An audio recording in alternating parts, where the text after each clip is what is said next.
Jean, chapitre 5. Après cela, il y eut une fête juive et Jésus monta à Jérusalem. Or à Jérusalem, près de la porte des brebis, il y a une piscine qui s'appelle en hébreu Bethesda et qui a 5 portiques. Sous ces portiques un grand nombre de malades étaient couchés, des aveugles, des boiteux, des paralysés. Ils attendaient le mouvement de l'eau, car un ange descendait de temps en temps dans la piscine et agitait l'eau. Et le premier qui descendait dans l'eau après qu'elle avait été agitée était guéri, quelle que soit sa maladie. Là se trouvait un homme infirme depuis 38 ans. Jésus le vit couché et, sachant qu'il était malade depuis longtemps, il lui dit, « Veux-tu être guéri ?» L'infirme lui répondit, « Seigneur, je n'ai personne pour me plonger dans la piscine quand l'eau est agitée, et pendant que j'y vais, un autre descend avant moi. »« Lève-toi, lui dit Jésus, prends ton brancard et marche. » Aussitôt cet homme fut guéri. Il prit son brancard et se mit à marcher. C'était un jour de sabbat. Les Juifs dirent donc à celui qui avait été guéri, « C'est le sabbat. Il ne t'est pas permis de porter ton brancard. » Il leur répondit, « Celui qui m'a guéri m'a dit, prends ton brancard et marche. » Ils lui demandèrent, « Qui est l'homme qui t'a dit, prends ton brancard et marche ?» Mais celui qui avait été guéri ne savait pas qui c'était, car Jésus avait disparu dans la foule qui était à cet endroit. Quelque temps plus tard, Jésus le retrouva dans le temple et lui dit, « Te voilà guéri. Ne pêche plus, de peur qu'il ne t'arrive quelque chose de pire. » Cet homme s'en alla annoncer aux Juifs que c'était Jésus qui l'avait guéri. C'est pourquoi les Juifs poursuivaient Jésus et cherchaient à le faire mourir, parce qu'il avait fait cela le jour du sabbat. Cependant, Jésus leur répondit, « Mon Père est à l'œuvre jusqu'à présent. Moi aussi, je suis à l'œuvre. » Voilà pourquoi les Juifs cherchaient encore plus à le faire mourir, parce que non seulement il violait le sabbat, mais il appelait aussi Dieu son propre Père, se faisant lui-même égal à Dieu. Jésus reprit donc la parole et leur dit, « En vérité, je vous le dis, le Fils ne peut rien faire de lui-même, sinon ce qu'il voit le Père accomplir. Tout ce que le Père fait, le Fils aussi le fait pareillement. En effet, le Père aime le Fils et lui montre tout ce que lui-même fait, et il lui montrera des œuvres plus grandes que celles-ci, afin que vous soyez dans l'étonnement. En effet, tout comme le Père ressuscite les morts et donne la vie, le Fils aussi donne la vie à qui il veut. Le Père ne juge personne, mais il a remis tout jugement au Fils afin que tous honorent le Fils comme ils honorent le Père. Celui qui n'honore pas le Fils n'honore pas le Père qui l'a envoyé. En vérité, je vous le dis, celui qui écoute ma parole et qui croit à celui qui m'a envoyé a la vie éternelle. Il ne vient pas en jugement, mais il est passé de la mort à la vie. En vérité, je vous le dis, l'heure vient, et elle est déjà là, où les morts entendront la voix du Fils de Dieu, et ceux qui l'auront entendu vivront. En effet, tout comme le Père a la vie en lui-même, ainsi il a donné au Fils d'avoir la vie en lui-même. Et il lui a donné aussi le pouvoir de juger, parce qu'il est le Fils de l'homme. Ne vous en étonnez pas, car l'heure vient où tous ceux qui sont dans les tombeaux entendront sa voix et en sortiront. Ceux qui auront fait le bien ressusciteront pour la vie, mais ceux qui auront fait le mal ressusciteront pour le jugement. Je ne peux rien faire de moi-même. Je juge d'après ce que j'entends, et mon jugement est juste parce que je ne cherche pas à faire ma volonté, mais celle du Père qui m'a envoyé. Si je me rends témoignage à moi-même, mon témoignage n'est pas valable. C'est un autre qui témoigne en ma faveur, et je sais que le témoignage qu'il me rend est vrai. Vous avez envoyé une délégation vers Jean, et il a rendu témoignage à la vérité. Pour ma part, ce n'est pas d'un homme que je reçois le témoignage, mais je dis cela afin que vous soyez sauvés. Jean était la lampe qui brûle et qui brille, et vous avez voulu vous réjouir 1 heure à sa lumière. Pour ma part, j'ai un témoignage plus grand que celui de Jean. Ce sont les œuvres que le Père m'a donné d'accomplir. Ces œuvres mêmes que je fais témoignent à mon sujet que c'est le Père qui m'a envoyé, et le Père qui m'a envoyé a rendu lui-même témoignage à mon sujet. Vous n'avez jamais entendu sa voix, vous n'avez pas vu son visage, et sa parole n'habite pas en vous, puisque vous ne croyez pas en celui qui l'a envoyé. Vous étudiez les Écritures parce que vous pensez avoir par elles la vie éternelle. Ce sont elles qui rendent témoignage à mon sujet, et vous ne voulez pas venir à moi pour avoir la vie. Je ne reçois pas ma gloire des hommes, mais je vous connais, vous n'avez pas l'amour de Dieu en vous. Je suis venu au nom de mon Père et vous ne me recevez pas. Si un autre vient en son propre nom, vous le recevrez. Comment pouvez-vous croire, vous qui recevez votre gloire les uns des autres et qui ne recherchez pas la gloire qui vient de Dieu seul? Ne pensez pas que c'est moi qui vous accuserai devant le Père. Celui qui vous accuse, c'est Moïse, celui en qui vous avez mis votre espérance. En effet, si vous croyiez Moïse, vous me croiriez aussi, puisqu'il a écrit à mon sujet. Mais si vous ne croyez pas à ses écrits, comment croirez-vous à mes paroles? Jean, chapitre 6. Après cela, Jésus s'en alla de l'autre côté du lac de Galilée, ou lac de Tibériade. Une grande foule le suivait, parce que les gens voyaient les signes miraculeux qu'il faisait sur les malades. Jésus monta sur la montagne, et là il s'assit avec ses disciples. Or la Pâque, la fête juive, était proche. Jésus leva les yeux et vit une grande foule venir vers lui. Il dit à Philippe, « Où achèterons-nous des pains pour que ces gens aient à manger ?» Il disait cela pour le mettre à l'épreuve, car lui-même savait ce qu'il allait faire. Philippe lui répondit, « Les pains qu'on aurait pour 200 pièces d'argent ne suffiraient pas pour que chacun en reçoive un peu. » Un de ses disciples, André, le frère de Simon-Pierre, lui dit, « Il y a ici un jeune garçon qui a 5 pains d'orge et 2 poissons, mais qu'est-ce que cela pour tant de monde ?» Jésus dit, « Faites asseoir ces gens. » Il y avait beaucoup d'herbe à cet endroit. Ils s'assirent donc, au nombre d'environ 5000 hommes. Jésus prit les pains, remercia Dieu et les distribua aux disciples, qui les donnèrent à ceux qui étaient là. Il leur distribua de même des poissons, autant qu'ils en voulurent. Lorsqu'ils furent rassasiés, il dit à ses disciples, « Ramassez les morceaux qui restent, afin que rien ne se perde. » Ils les ramassèrent donc et ils remplirent 12 paniers avec les morceaux qui restaient des 5 pains d'orge après que tous eurent mangé. À la vue du signe miraculeux que Jésus avait fait, ces gens disaient, « Cet homme est vraiment le prophète qui doit venir dans le monde. » Cependant Jésus, sachant qu'ils allaient venir l'enlever pour le faire roi, se retira de nouveau sur la montagne, tout seul. Le soir venu, ses disciples descendirent au bord du lac. Ils montèrent dans une barque pour traverser le lac et se rendre à Capernaüm. Il faisait déjà nuit et Jésus ne les avait pas encore rejoints. Le vent soufflait avec violence et le lac était agité. Après avoir ramé environ 5 kilomètres, ils virent Jésus qui marchait sur l'eau et s'approchait de la barque, et ils eurent peur. Mais Jésus leur dit, « C'est moi, n'ayez pas peur. » Ils voulurent alors le prendre dans la barque, et aussitôt celle-ci aborda à l'endroit où ils allaient.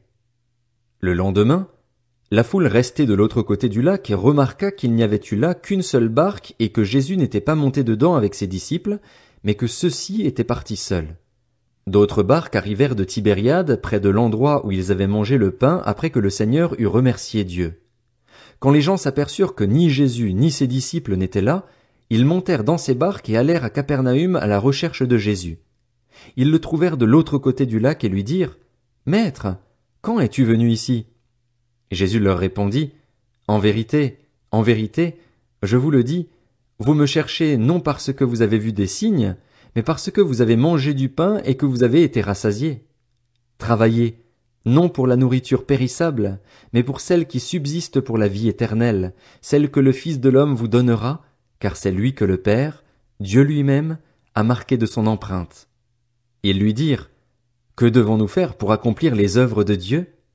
Jésus leur répondit, « L'œuvre de Dieu, c'est que vous croyiez en celui qui l'a envoyé. » « Quel signe miraculeux fais-tu donc, lui dirent-ils, afin que nous le voyions et que nous croyions en toi? Que fais-tu? Nos ancêtres ont mangé la manne dans le désert, comme cela est écrit, il leur a donné le pain du ciel à manger. » Jésus leur dit, « En vérité, je vous le dis, ce n'est pas Moïse qui vous a donné le pain du ciel, mais c'est mon Père qui vous donne le vrai pain du ciel. En effet, le pain de Dieu, c'est celui qui descend du ciel et qui donne la vie au monde. » Ils lui dirent alors, « Seigneur, donne-nous toujours ce pain-là. » Jésus leur dit, « C'est moi qui suis le pain de la vie. Celui qui vient à moi n'aura jamais faim, et celui qui croit en moi n'aura jamais soif. Mais, je vous l'ai dit, vous m'avez vu et pourtant vous ne croyez pas. Tous ceux que le Père me donne viendront à moi, et je ne mettrai pas dehors celui qui vient à moi. En effet, je suis descendu du ciel pour faire non pas ma volonté, mais celle de celui qui m'a envoyé. Or, La volonté du Père qui m'a envoyé, c'est que je ne perde aucun de tous ceux qu'il m'a donnés, mais que je les ressuscite le dernier jour. En effet, la volonté de mon Père, c'est que toute personne qui voit le Fils et croit en lui ait la vie éternelle, et moi, je la ressusciterai le dernier jour. Les Juifs murmuraient à son sujet parce qu'il avait dit « Je suis le pain descendu du ciel », et ils disaient « N'est-ce pas Jésus, le fils de Joseph, celui dont nous connaissons le père et la mère? Comment donc peut-il dire « Je suis descendu du ciel » ? Jésus leur répondit « Ne murmurez pas entre vous. Personne ne peut venir à moi, à moins que le Père qui m'a envoyé ne l'attire, et moi, je le ressusciterai le dernier jour. Il est écrit dans les prophètes, ils seront tous enseignés de Dieu. Ainsi donc, toute personne qui a entendu le Père et s'est laissé instruire vient à moi. C'est que personne n'a vu le Père, sauf celui qui vient de Dieu. Lui, il a vu le Père. En vérité, je vous le dis, celui qui croit en moi a la vie éternelle. Je suis le pain de la vie. Vos ancêtres ont mangé la manne dans le désert et ils sont morts. Voici comment est le pain qui descend du ciel. Celui qui en mange ne mourra pas. Je suis le pain vivant descendu du ciel. Si quelqu'un mange de ce pain, il vivra éternellement, et le pain que je donnerai, c'est mon corps, que je donnerai pour la vie du monde. Là-dessus, les Juifs se mirent à discuter vivement entre eux, disant « Comment peut-il nous donner son corps à manger ?»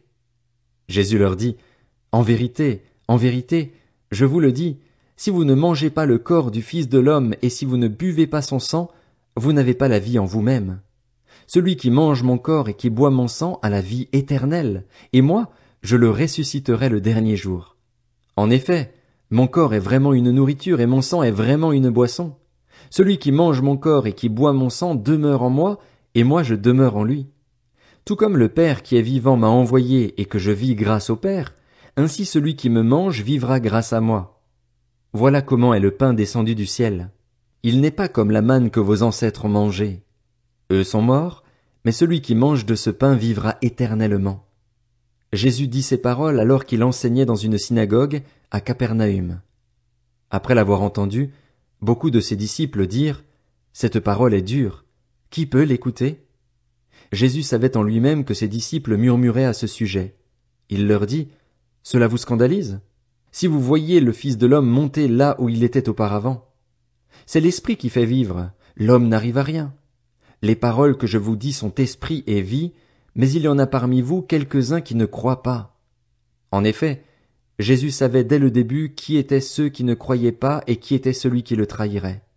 Il ajouta « Voilà pourquoi je vous ai dit que personne ne peut venir à moi à moins que cela ne lui soit donné par mon Père. » Dès ce moment, beaucoup de ses disciples se retirèrent et arrêtèrent de marcher avec lui. Jésus dit alors aux 12, « Et vous, ne voulez-vous pas aussi vous en aller ?»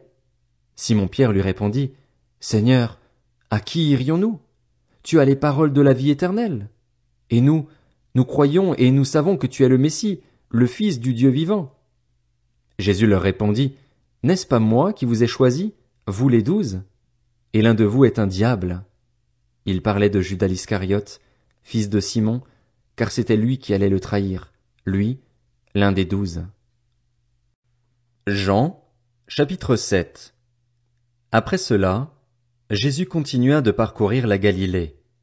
Il ne voulait pas séjourner en Judée car les Juifs cherchaient à le faire mourir. Or, la fête juive des Tentes était proche.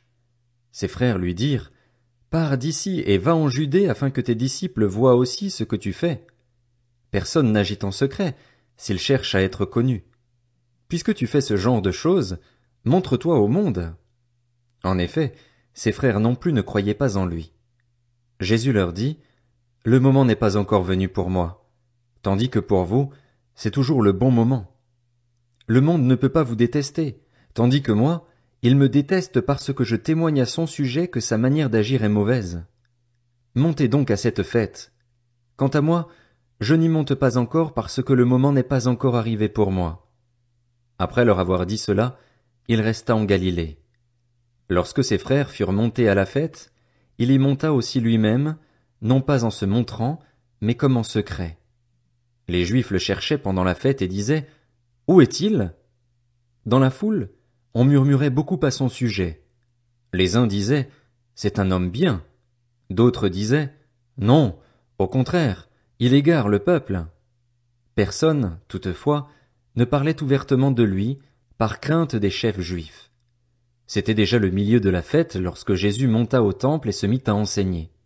Les Juifs s'étonnaient et disaient, « Comment connaît-il les Écritures, lui qui n'a pas étudié ?» Jésus leur répondit, « Mon enseignement ne vient pas de moi, mais de celui qui m'a envoyé.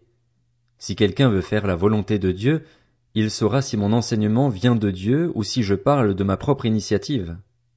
Celui qui parle de sa propre initiative cherche sa propre gloire, mais si quelqu'un cherche la gloire de celui qui l'a envoyé, celui-là est vrai et il n'y a pas d'injustice en lui. Moïse ne vous a-t-il pas donné la loi? Or, aucun de vous ne la met en pratique. Pourquoi cherchez-vous à me faire mourir? La foule répondit, « Tu as un démon. Qui cherche à te faire mourir? » Jésus leur répondit, « Pour une seule œuvre que j'ai faite, vous êtes tous étonnés. Moïse vous a donné la circoncision, qui ne vient du reste pas de lui, mais des patriarches, et vous circoncisez un homme le jour du sabbat. Si pour respecter la loi de Moïse un homme reçoit la circoncision le jour du sabbat, pourquoi vous irritez-vous contre moi parce que j'ai guéri un homme tout entier le jour du sabbat? Ne jugez pas d'après l'apparence, mais portez un jugement juste. » Quelques habitants de Jérusalem disaient, « N'est-ce pas celui qu'il cherche à faire mourir? Le voici qui parle librement et ils ne lui disent rien. Est-ce que les chefs auraient vraiment reconnu qu'il est le Messie? Cependant celui-ci, nous savons d'où il est, tandis que le Messie, quand il viendra, personne ne saura d'où il est. » Jésus enseignait dans le temple. Il s'écria alors, « Vous me connaissez et vous savez d'où je suis. Pourtant je ne suis pas venu de moi-même.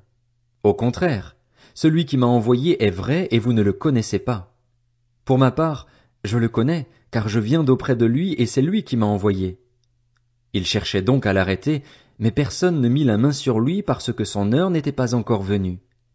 Beaucoup parmi la foule crurent en lui, et ils disaient, « Le Messie, quand il viendra, fera-t-il plus de signes miraculeux que n'en a fait celui-ci » Les pharisiens entendirent la foule murmurer ces propos à son sujet. Alors les chefs des prêtres et les pharisiens envoyèrent des gardes pour l'arrêter. Jésus dit, « Je suis encore avec vous pour un peu de temps, puis je m'en vais vers celui qui m'a envoyé. Vous me chercherez et vous ne me trouverez pas, et là où je serai, vous ne pouvez pas venir. » Les Juifs se dirent alors entre eux, « Où ira-t-il, pour que nous ne le trouvions pas? Ira-t-il chez ceux qui sont dispersés dans le reste du monde et enseignera-t-il les non-juifs? Que signifie cette parole qu'il a dite? Vous me chercherez et vous ne me trouverez pas, et là où je serai, vous ne pouvez pas venir. » Le dernier jour, le grand jour de la fête, Jésus, debout, s'écria, « Si quelqu'un a soif, qu'il vienne à moi et qu'il boive. Celui qui croit en moi, des fleuves d'eau vive couleront de lui, comme l'a dit l'Écriture. » Il dit cela à propos de l'Esprit que devaient recevoir ceux qui croiraient en lui. En effet, l'Esprit Saint n'avait pas encore été donné parce que Jésus n'avait pas encore été élevé dans sa gloire. Après avoir entendu ces paroles, beaucoup dans la foule disaient, « Celui-ci est vraiment le prophète. » D'autres disaient, « C'est le Messie. » Mais d'autres disaient, « Est-ce bien de la Galilée que doit venir le Messie? L'Écriture ne dit-elle pas que c'est de la descendance de David et du village de Bethléem où était David que le Messie doit venir? » Il y eut donc, à cause de lui, division parmi la foule. Quelques-uns d'entre eux voulaient l'arrêter, mais personne ne mit la main sur lui. Ainsi, les gardes retournèrent vers les chefs des prêtres et les pharisiens, qui leur dirent, « Pourquoi ne l'avez-vous pas amené? » Les gardes répondirent, « Jamais personne n'a parlé comme cet homme. » Les pharisiens leur répliquèrent, « Est-ce que vous aussi, vous vous êtes laissé tromper? Y a-t-il quelqu'un parmi les chefs ou les pharisiens qui ait cru en lui? Mais cette foule qui ne connaît pas la loi, ce sont des maudits. » Nicodème, qui était venu de nuit vers Jésus et qui était l'un d'eux, leur dit, « Notre loi condamne-t-elle un homme avant qu'on l'entende et qu'on sache ce qu'il a fait? » Ils lui répondirent, « Es-tu, toi aussi, de la Galilée? Cherche bien et tu verras que de la Galilée il ne sort pas de prophète. » Puis chacun rentra chez soi.